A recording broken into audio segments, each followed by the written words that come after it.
Hello everyone, welcome to the Union Pacific Railroad Evanston Subdivision, an N-scale inspired HO layout. My name is Daryl Kruse, owner and builder of the layout and your host for episode 9 of season 2022. As you can see, we have trains running through the Castlerock area. We were able to get everything to the point where we could take off the masking tape that was protecting the track, clean the track off a bit, and have some trains running through Castlerock, through the mountains.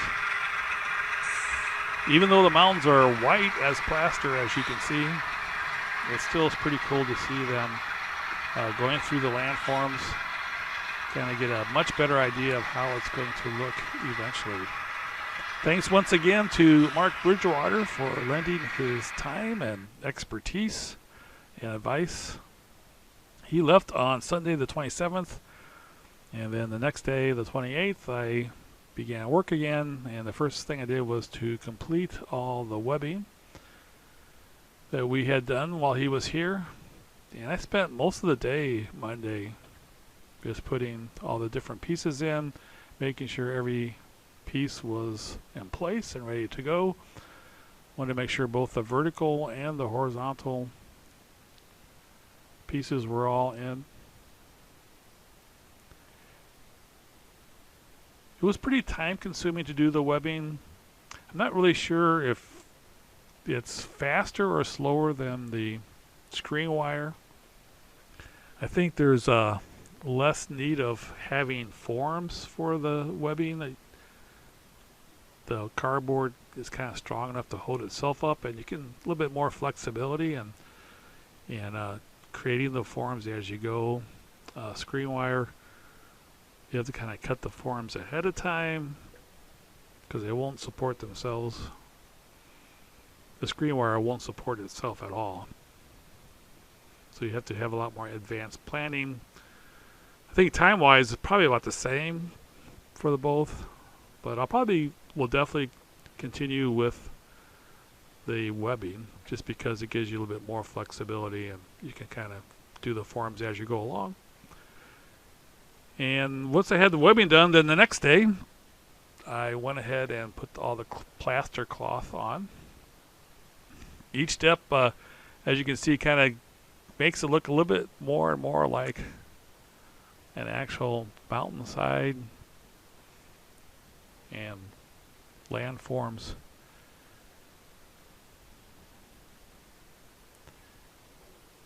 I used a total of 3.5 rolls of plaster cloth, and these rolls are 5-pound rolls of plaster cloth. Here you can see the maintenance road.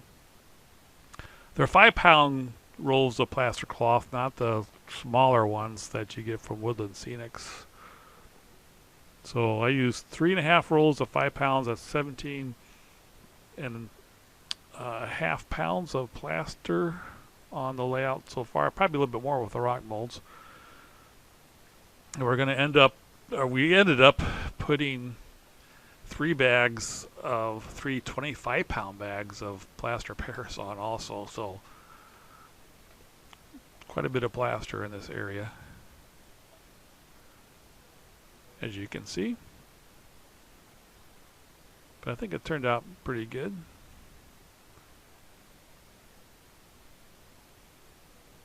I was kind of worried about the mountainside there collapsing. It did not collapse with the plaster cloth. It did collapse when I added the plaster pairs. But I was able to put some supports in and prop it back up, so everything's fine.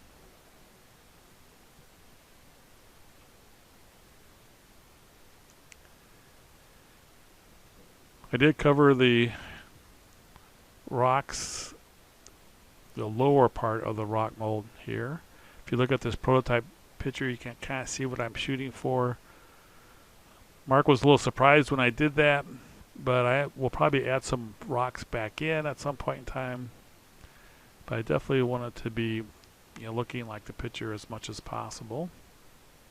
And you can still kind of see the rock formations underneath. When I added the plaster parachute, you could even see it even more so, the rock underneath the ground, which I think is what we were shooting for. So, looked pretty good. They're very happy with the way everything turned out. Right now, the next video clip you're going to see is a live video that I shot on Wednesday after I had all the plaster on. And it is a video where I'm narrating it as I'm shooting the video. And these are the types of videos, the one coming up, that I share with members throughout the week. So I'll do some work on the layout, and then I will, at the end of the day, shoot some video of what was accomplished, narrate it as I go, and then upload it. And members can kind of see that throughout the week, and then of course I'll put all those clips together at the end of the week and have a chance to do a full update for everybody. But the next clip is an idea of what members can see throughout the week.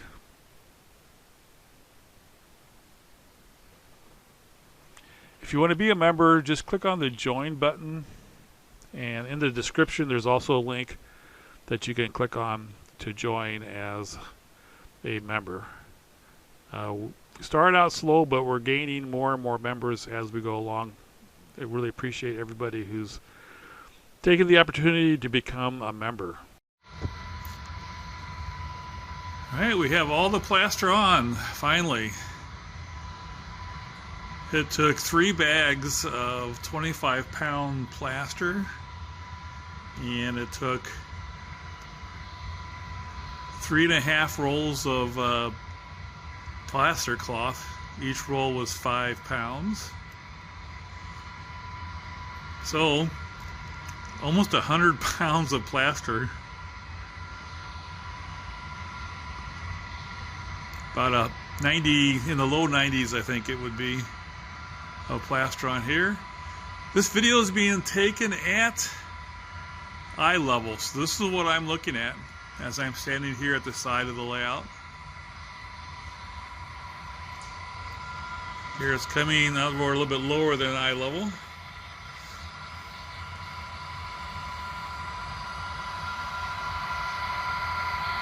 Pretty good seeing coming through the mountains.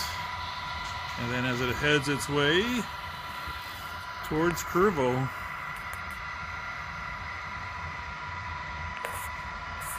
Really glad I have all this done. As I said before, really more than I really wanted to bite off at once. Here you can see the whole train going through the S-curves. And then here we'll be going over Curvo or through Curvo, crossing over the modern main line. This is on the original main line. Hence the many curves and 1.7% incline. At this point it'll be in a tunnel, and then it's going to come out of the tunnel right about here. It'll be visible for a little bit, and then it's going to go back into the tunnel for this 36-inch curve. It'll still be in the tunnel. This will be, and then when it comes out, it transitions to a 44-inch radius. And this will be outside the tunnel now. I'm going to stop it abruptly. That was close. All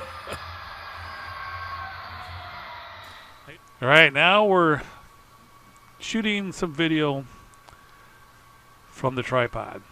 So this will be hopefully a little bit better as far as the shaking of the video goes. But the tripod right now is set at pretty much eye level for me. I'm 6'2", and I think this is maybe about a couple inches below, or maybe 1.5 inches below my eye. So this is what an average 6-foot person would see as they're standing here. A lot of times it's always good to get some trackside videos because it looks pretty cool. But I like it from eye level here, this video, because you can see the S-curves of the train as it goes by. This is a crude oil tank train being pulled by a couple of Athearn SD70Ms. The SD70s are some of my favorite locomotives. I really like the way they sound.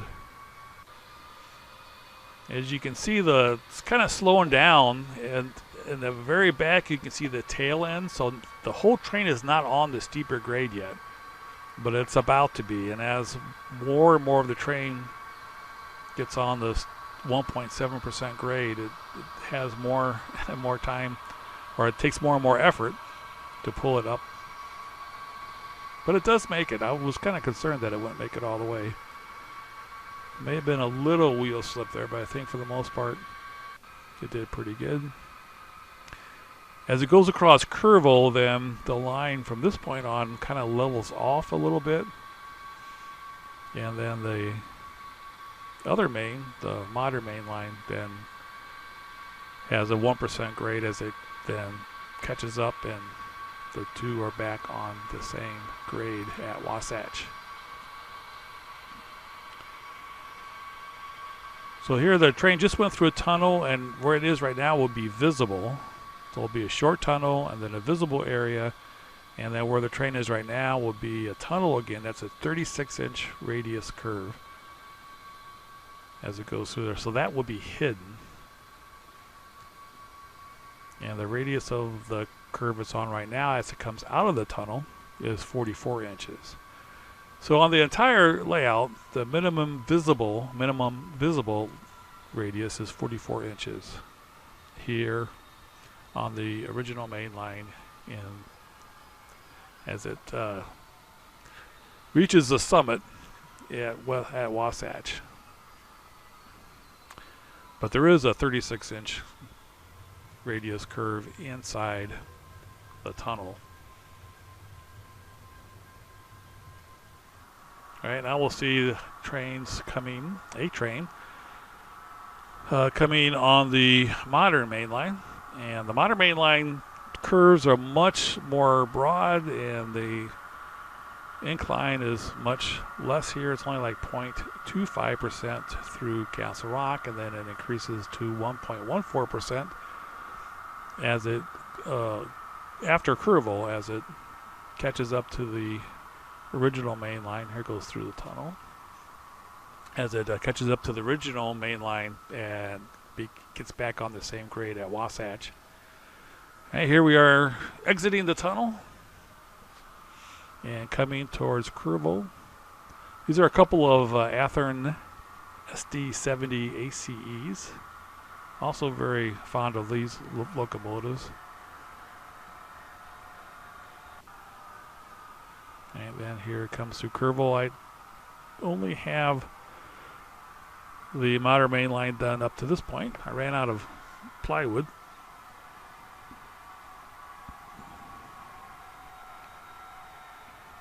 So both those shots were taken at eye level or just below. I would say eye level for a 6-foot person. So if you're 6 foot, this is what you'll see. If you're 5'2", you're going to be seeing a lot of trackside viewing. This will be a little difficult for someone who's, closer to 5 foot. Not very many people are 5 foot. And I will have some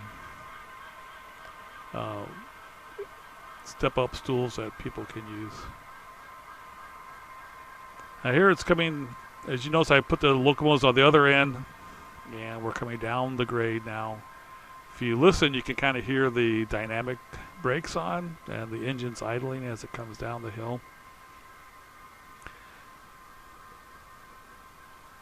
So the modern main line was built so that the trains did not have to go up the steep incline. Original main line is 1.7% grade. So the Union Pacific uses the original main line for downhill trains and the modern main line for uphill trains. So that's what we'll do on the railroad for the most part. However, the trains look really cool coming up that 1.7 grade.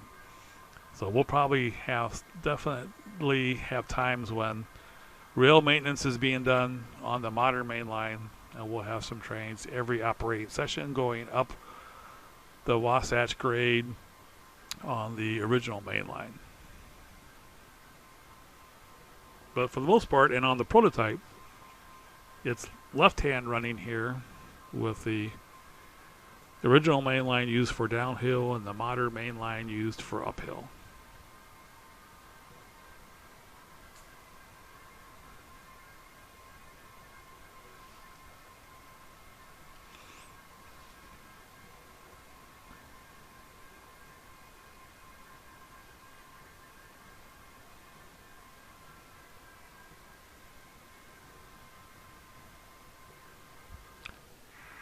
As you can see, we're now down a little bit lower at trackside. This is what I would call the engineer view. So as the train goes by, you're at the eye level of the engineer inside the locomotive. This was the level that the Rochelle Railroad Park is built at. So if you've ever been at the Rochelle, Illinois Railroad Park, as the trains go by, you're looking right at the locomotive engineer, which is pretty cool. So that's where this is set now, which looks great. This is a great view. You don't get a chance to see the S of the full train since you're down at a lower level. But it still looks pretty cool. This is another manifest train headed up by a couple of scale train locomotives and an Intermountain. So the first lead locomotive is a scale train's Tier 4 GEVO. Second locomotive is an Intermountain Tier 4 GEVO. And the third locomotive is a Kansas City Southern GEVO as it goes up the grade towards Kerrville. It does look pretty cool going up those S curves. We may have a lot of rail maintenance being done on the modern main line when we have op sessions.